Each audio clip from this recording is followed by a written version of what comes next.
Good morning. Well, coming to the end of the week, we are coming to the end of chapter 8, which teaches us so much about what it means to be a follower of Jesus.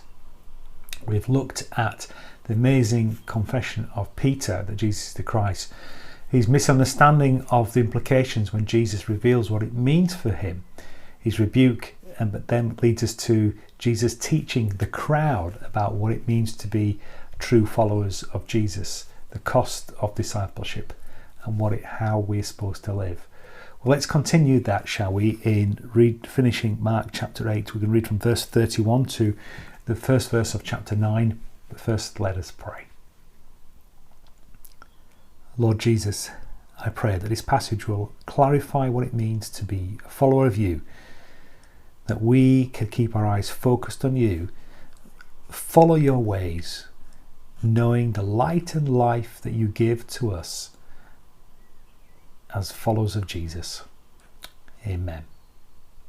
Let me read from verse 34, which I read yesterday, to verse 1 of chapter 9. And then he called the crowd to him along with his disciples and said, "If anyone would come after me, he must deny himself, take up his cross and follow me. For whoever wants to save his life will lose it, but whoever loses his life for me and for the gospel will save it. What good is it for a man to gain the whole world yet forfeit his soul? What can a man give in exchange for his soul? If anyone is ashamed of me and my words in this adulterous and sinful generation, the Son of Man will be ashamed of him when he comes in his Father's glory with the holy angels." And he said to them, "I tell you the truth, some who are standing here will not taste death before they see the kingdom of God come with power."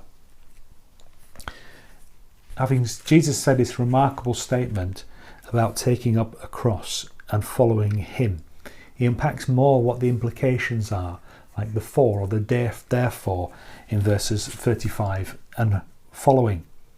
This statement I read yesterday, that a wrong view of messiahship leads to a wrong view of discipleship, is certainly true. And here Jesus unpacks this even more to them, talking about life.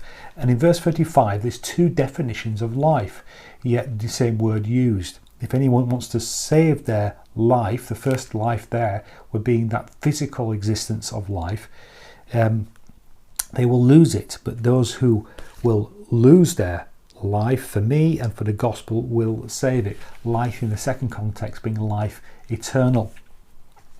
This idea that of when we're denying ourselves, we're picking up a cross, is essentially a committing ourselves to be dead to self and alive to Jesus. There's a sense of we lose our lives, we change our values. I sometimes call it an eternal perspective. Helps us to see things differently. I think we really do need that, the sense of eternity and life after death.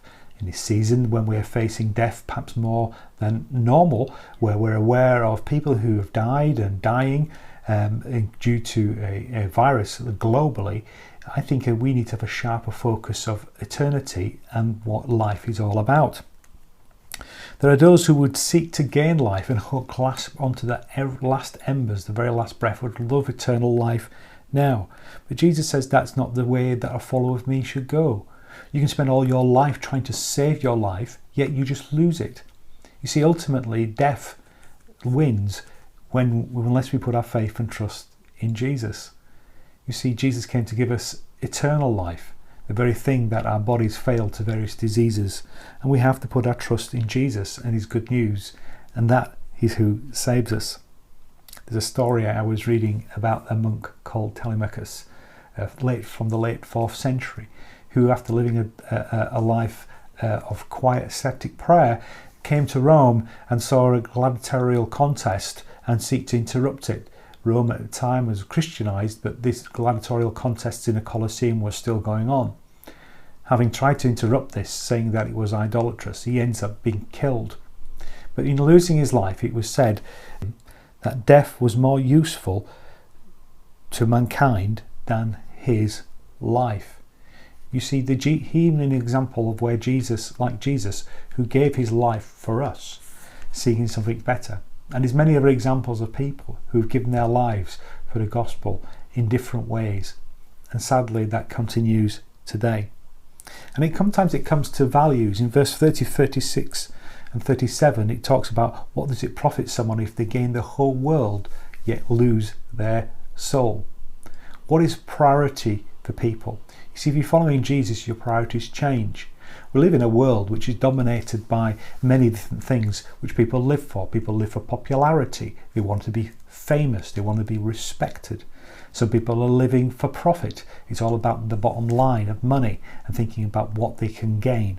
Some people are living purely for pleasure. There's a lot of hedonism where people seek it in relationships, be it sex, drugs and rock and roll, or many other things. Well, when we seek, you see, you can try to gain life like that and you lose your eternity.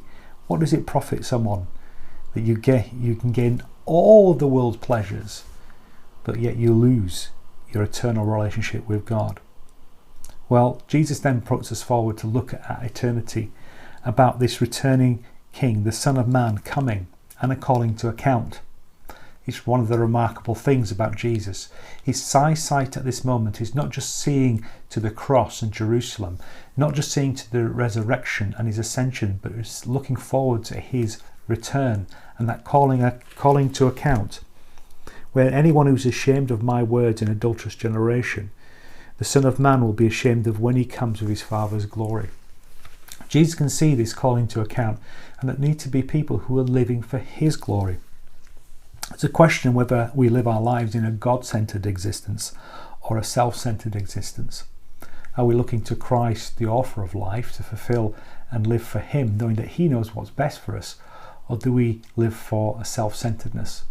Which comes back to this idea of, if you're going to follow Jesus, we need to pick up our cross and follow him. Verse 1 of chapter 9 is slightly mysterious, where Jesus foretells that some of them standing there will not taste death until the scene of the kingdom of God come with power. There are different views on that. Some people think that's to do with Peter, James and John, who in the next chapter they see them on the Mount of Transfiguration, see something of Christ's glory. Perhaps that is, or perhaps looking forward to the not just the death but the resurrection of Jesus and that coming of God's kingdom. Whatever which way, it helps us to see beyond us the here and now, beyond the life physical to the life eternal. See, we are meant to be eternal beings. We're made for eternal relationship with Jesus, and that's what our destiny and our eyesight should be focused on, and how we're supposed to live this eternal perspective. So perhaps today, let's lift our gaze to look at Jesus, to look at eternity, to look at what truly is valuable, and live as true followers of him. Let us pray. Lord Jesus, forgive us when we fix our eyes on the wrong things. We can get so distracted by the things of this world, the pleasures and the anxieties. Lift our gaze to look at you, the author and finisher of our faith, that you will lead us on. Guide us today to focus on you, life now and life eternal.